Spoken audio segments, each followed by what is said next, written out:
To tolerate Jews openly blaspheming Christ or to receive them in the commonwealth cannot be allowed, or to suffer them to have synagogues, in regard they blaspheme the God we are in covenant with, and do no less deny him than Goliath and Sennacherib did. Secondly, but simply seducing Jews are to be instructed, for there is a peculiar prophecy touching the Jews, Romans 11, and Jeremiah 50, verses 5 and 6, that they shall be brought in to know Christ and believe in him. Thirdly, argument. That which was a merely judicial law, and not only in no force now as touching any obligation to bodily punishment from the Christian magistrate, is now under the gospel, either a sin offensive to human society, or secondly, no sin, but innocency, as some say, or then thirdly, a thing indifferent. If it be a sin offensive to human society and the people of God, to drive them away from the Lord their God, and an abomination that Israel should fear to do in the days of Moses and before Christ came, as is clear from Deuteronomy 13, verses 3, 4, 5, 6, 7, 8, 9, 10, and 11. It must be so now. For since it is not a typical, but a moral sin, it is at all times, and in all places to us and now, and to them and then, an abomination. Ergo, the argument of the Holy Ghost being perpetual, that it is destructive, to human society, the Lord must provide the same, or as effectual means, for the remedying thereof. But if the Christian magistrate have no place or power to repress such abominations, but Israel may seduce men after false gods, and not fear the stroke of his sword, then hath the Lord left the church to the lust of ravenous wolves that destroy the flock, and hath left these wolves to the Lord's immediate hand of judgment.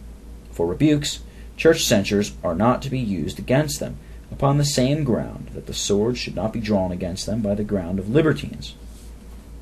For rebukes and church censures do. First, force the conscience no less than the sword. Secondly, they beget hypocrites. Thirdly, are as contrary to the law of meekness and gentleness of Christ and his servants, who used no such way to gain the Samaritans, and other gainsayers, as the sword is repugnant to Christ's meek administration, who did not use either sword, crying, rebukes, or excommunication against broken reeds, though both these may be used against seducers in great gentleness and tenderness toward their souls, by fathers in state or church. Fourthly, they are no less against liberty of prophesying, believing with a reserve to believe the contrary, than the sword. For how can we, in the name of the Lord, rebuke, threaten eternal wrath, deliver to Satan, seducers, more than the magistrate can use the sword against them, yea, or refute their errors, in the name and authority of Christ, or strike with his rod, since we are not infallibly persuaded more than these we call seducers? For they may upon the same grounds call us seducers, threaten us with eternal wrath, and deliver us to Satan in the same name and authority that the sound church proceedeth against them. For neither side had the infallibility of divine authority in a reflex knowledge, more than others by the doctrine of libertines. Fifthly, they are no less contrary to growing up in knowledge and new light, for contrary reasons and rebukes and threatenings are as apt to expel new light and to reduce the seducer to old darkness, for any certainty of persuasion any of the sides have. For both may see beside their book, and dream the moon is made of wax, by this way, and instructing of teachers that see but on this, and the yonder side of truth, with eyes of flesh, as they say, is as ineffectual a remedy against teachers as the sword. Sixthly, since the sword in stoning, when used by the Jews in Deuteronomy 13, presupposeth infallibility, what warrant do our lords of license and conscience give us that all the commons and lads and girls that lifted a stone against the seducer had prophetical infallibility, or that every wife, to whom her husband might say, "Let us go and follow Baal and Dagon"? For sure the Zidonians and Philistines are a people taught of God as well as we, was infallible in her knowledge and unerrable, and the husband an erring seducer, according to the principles that masters of license would lead us on. For there must be a response given to all and every one to believe this is the seducer, from the light of Moses' law, else they had no more right to stone the seducer than the seducer to stone them. For as we may err in persecuting true prophets, I hope so did the people, kill the prophets and stone them that were sent, Matthew 23, verse 27. And 2 Chronicles 36, verse 11, they mocked and misused the prophets of God, and did as foully err in persecuting as now we under the gospel. Yet Mr. Goodwin gives to the Jews an infallibility of an oracle to tell them who was the man to be stoned as a seducer. But let him answer these queries. Number 1, query. Did the oracle speak immediately to all the actors in the stoning? I think no. Then the oracle spake to the priest only, to Pasher. Then the officers had but the word of Pasher to put Jeremiah in the stocks, and the people had but the priest's word for stoning the man. Number 2, query. Were the people infallible in discerning the priest to be a true relater of the mind of God from the oracle? How believed they then some lying priests who persecuted the prophets of God? Number 3, query. Was the priest infallible in discerning the oracle and relating the mind of God to the people? How then did they say he is worthy to die? How did Caiaphas say, what need we any more witnesses? We have heard himself blaspheme. Number 5. Were not the priests in Deuteronomy 17, verse 11, to judge according to the sentence of the law of God delivered to Moses? Was this an immediate oracle of infallibility, such as Bellarmine, Becanus, Gretserus, Valentina, Korn, Alapide, ascribed to their Apollo, at Rome? I think Mr. Goodwin cannot say that. If he do, I know what to answer to the papists in that.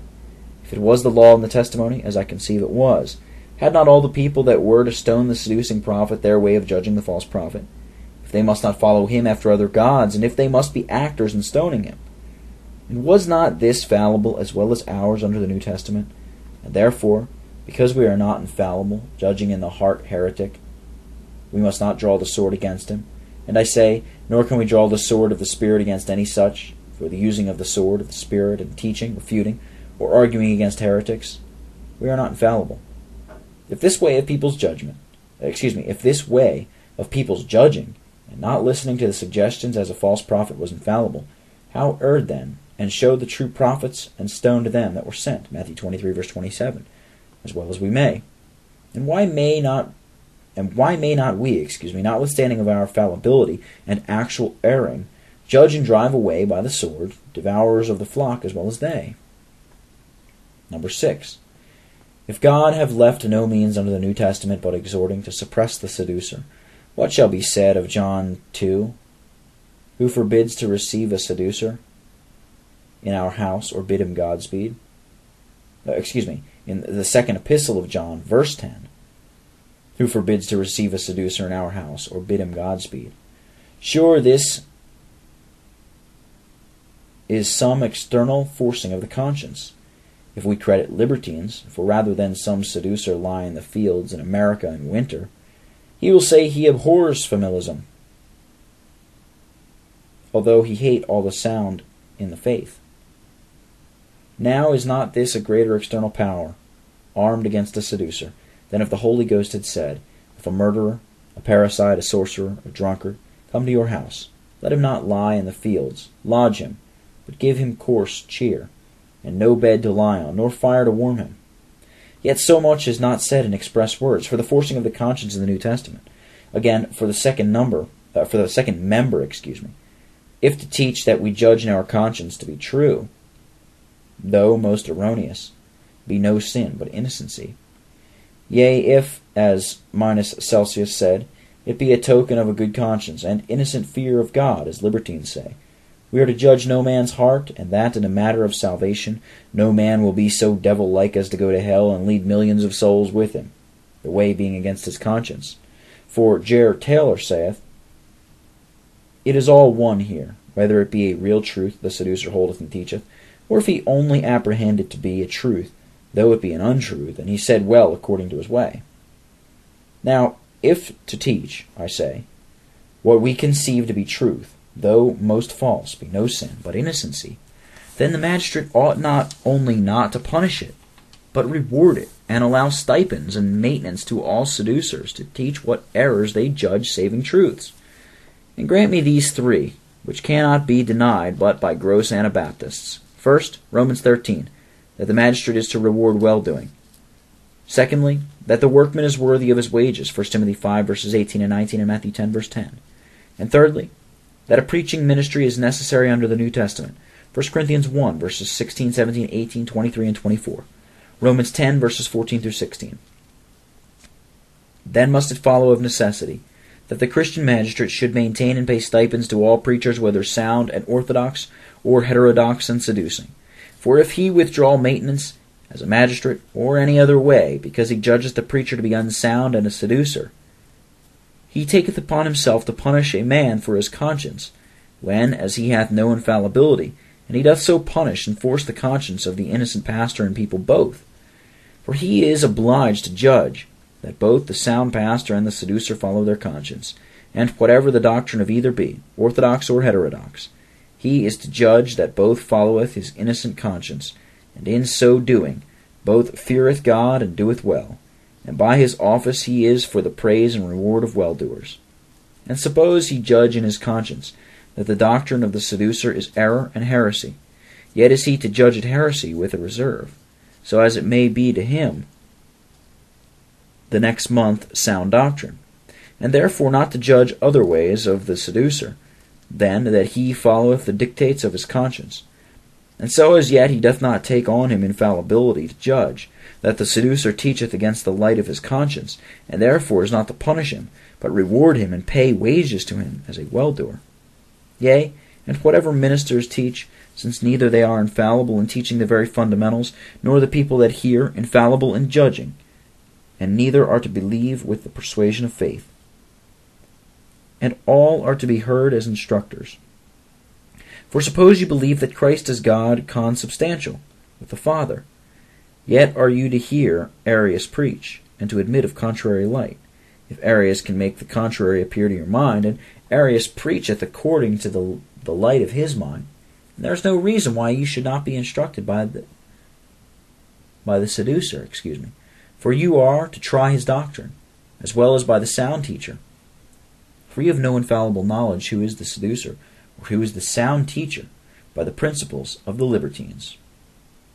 The third cannot be said, to wit, that it is indifferent to drive away people from the true God, for it must either be good and praiseworthy, or evil and so punishable, against which we have sufficiently argued.